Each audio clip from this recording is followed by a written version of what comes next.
About 12 months ago, I made some predictions for each of my investments in 2023, which means it's about time we finally find out if I got anywhere close to reality or if I was completely off. And while last year definitely surprised to the upside, making this our best year yet as far as returns are concerned, it has been far from easy. We'll of course also take a closer look at how each of my investments, ETFs, P2P Lending and Crypto performed last month and any important events up to today, January 13th, 2024. Let's begin with exchange-traded funds, aka ETFs, my favorite way to invest into stocks since 2017 and our largest investment by far. Over the past 7 years, the ETF portfolio I share with my wife has grown to over 268,000 euros in value. If things go well, we might be able to cross the 300,000 euro mark in 2024. Throughout the entire last year, our strategy didn't change one bit. We simply bought a single ETF, the accumulating Vanguard FTSE World, on a monthly basis, first via an automated recurring investment at the start of each month, and I bought more shares whenever I received additional payments from my work. That's because I'm self-employed, so my income fluctuates a lot and doesn't arrive at a fixed date each month. As for our returns, December turned out to be another great month in the stock market, with our main ETF growing 3.63% in value.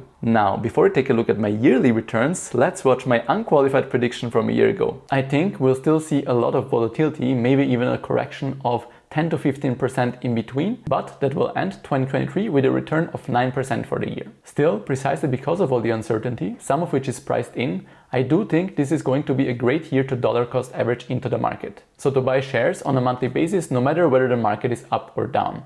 At least that's what we're doing.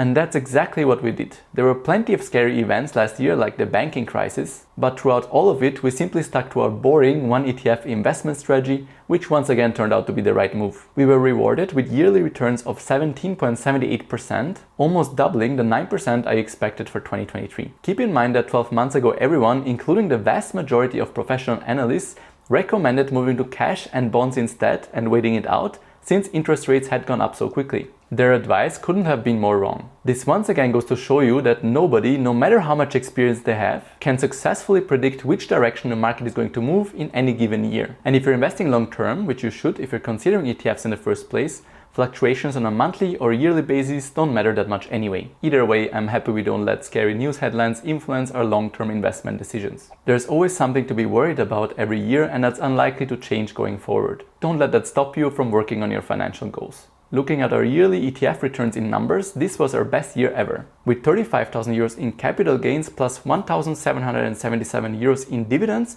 we received from our older distributing ETF shares. We were also able to add more money to our ETF portfolio than ever before, about 52,000 euros, which includes reinvested dividends, since 2023 was our best earning year income-wise. Speaking of that, you can find the best low-cost brokers in Europe linked down below in the description, which is a great way to support me if you'd like to. And don't forget to subscribe while you're there. One of those brokers is Trade Republic, which we're also using as a high-yield savings account for our cash reserves, as they're paying an attractive 4% interest per year secured by a 100,000 euro bank deposit guarantee. That resulted in 46 euros in interest earnings in December. Alright, let's move on to my investments in peer-to-peer lending. I ended up adding a new platform to my portfolio, something I haven't done in quite some time. I started investing on Debitum Network in December. But first, let's take a look at my monthly overview. I earned a total of 381.57 euros from peer-to-peer lending in December, making this my best month ever. According to Portfolio Performance, this translates to a solid monthly return of 0.84% from peer-to-peer lending and an internal rate of return of 9.53% in 2023 as a whole. Before we take a look at each platform individually, let's quickly compare it to last year's return predictions. Based on my yearly returns in 2021 and 2022, I'm expecting a 9% return from my investments in peer-to-peer lending in 2023. So with actual returns of 9.53% and total earnings of 3,945 euros throughout the entire year,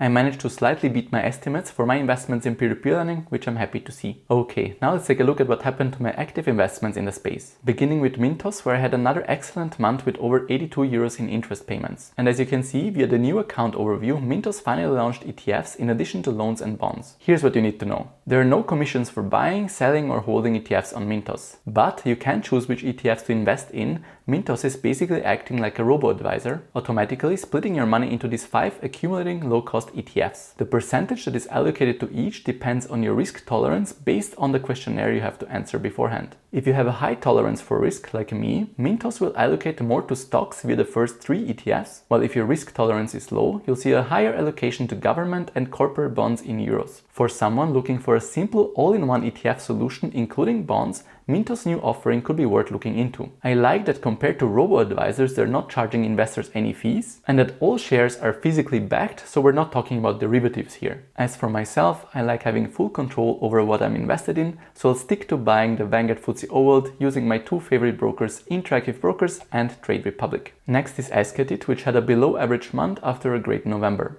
Esketit added 2 new lending companies recently. First, Lyric Financial, which generates cash flow via music royalties paid to artists on platforms like Spotify and iTunes at a comparatively lower 9% interest rate. And the second one, which I personally find a bit more interesting. Spanda Capital, which was established by the Esketit founders Matis and Davis to purchase non-performing consumer loans in Spain at significant discounts, while we can invest into business loans issued by the lending company, paying 12% interest per year. Based on the Esketit founders' great track record and expertise when it comes to the lending business, this could be an interesting new loan originator to add to your auto invest, especially if you've been looking for an alternative to the loans from Jordan. I just created a custom strategy to include Spanda Capital on my own account. Meanwhile, I had another great month on Via Invest with 53 euros in earnings. Income Marketplace also had a good December as far as my income is concerned, but I'm still waiting for loan supply to increase and for them to add new lending companies, since I had a few hundred euros of uninvested funds from time to time. Hopefully that will change soon. Next up is RoboCash, which kept chugging along smoothly as usual. And Lande, which had a slow month of December with only 23.69 euros in interest earnings due to payment delays. Sadly, this often happens with agricultural loans. While all of them are collateralized by assets, delays are quite common, so payments can take a while. Okay, now let's talk about the latest addition to my peer-to-peer portfolio, Debitum Network, where I deposited and invested 3,000 euros in December. Here's why I decided to start investing here as well. They were founded in 2018 and are regulated with an investment brokerage firm license in Latvia, meaning our funds are protected up to 20,000 euros per investor and segregated from Debitum's assets. By the way, the investor compensation scheme still doesn't mean that the investments themselves don't carry plenty of risk. After all, we're still talking about interest rates above 10% per year, so please keep that in mind. It's basically just an extra layer of protection in case Debitum were to go bankrupt, for example. They have a great track record with a 0% default rate since 2018. The only issue they've had since then were loans by Chain Finance in Ukraine, which were impacted by the war. But according to Debitum, this should be paid back as well in a few years if things go according to plan. And compared to my other active investments in the peer-to-peer lending space, Debitum enables me to diversify a bit into business loans in the form of asset-backed securities as well. These come with a buyback obligation by the loan originator after 90 days, plus additional penalty payments when a loan is more than 7 days late. So far, I received my first few interest payments amounting to 12 euros and an additional 60 euros from a bonus campaign. Either way, I'll keep you updated on my investments here on a monthly basis in 2024. Let's finish things off with my 10% target allocation to highly speculative investments, namely the 2 largest crypto assets, Bitcoin and Ethereum. Both of them continued their rally last month, with Bitcoin finishing December up 10.5%, while Ethereum's price increased 9.9%. This was most likely in part due to the hype around the first physical Bitcoin ETFs launching in the US, a major event which finally took place last week. As for their yearly returns, let's first take a quick look at my predictions from 12 months ago. I think Bitcoin might finish 2023 at a price of around 35,000 euros, which would be a 120% return for the full year, but still below its high of 59,000 euros in 2021. And I expect Ethereum could double from here to around 3,000 euros for a yearly return of 170% from start to finish of 2023, still finishing quite a bit below its all-time high of 4,200 from November 2021 as well. As it turns out, Bitcoin finished 2023 even higher, at close to 39,000 euros for a yearly return of 151%. Meanwhile, Ethereum didn't double as I expected, but still posted an excellent yearly return of 88%, so you definitely won't hear me complain. Since I like to keep a 50-50 split among the two, this means that 2 of them combined more than doubled in value throughout the last year. I've started moving some of that money over to our ETF portfolio to get closer to our target allocation of 10% to this high-risk sector again. Alright, now let's find out which of my investments actually did the best last year. In percentage terms, of course, nothing got close to Bitcoin and Ethereum. Just keep in mind this also crashed by more than 60% last year. But in actual numbers, due to our much larger allocation, ETFs still took the lead with total returns of 36,777 euros, but crypto got surprisingly close at plus 33,100 euros. If we then add the 3,945 euros we earned from P2P lending and the 209 euros in interest on Trade Republic, 2023 has been by far the best year my wife and I have ever experienced as investors, with total returns of 74,031 euros. I'm curious to see what's going to happen this year. Either way, we're not planning on changing our investment strategy. If you haven't seen that video yet, by the way, which also includes my personal unqualified return predictions for 2024, make sure you check it out afterwards. Alright, that's it for my monthly update and my yearly recap. Before I take off, don't forget to gently tap the like button if you enjoyed the video and to subscribe if you haven't yet. If you'd like to support me, feel free to use my links in the description below to anything I mentioned in the video.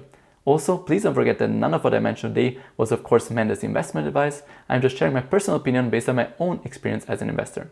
Thank you guys so much for watching, have a wonderful day, and until next time.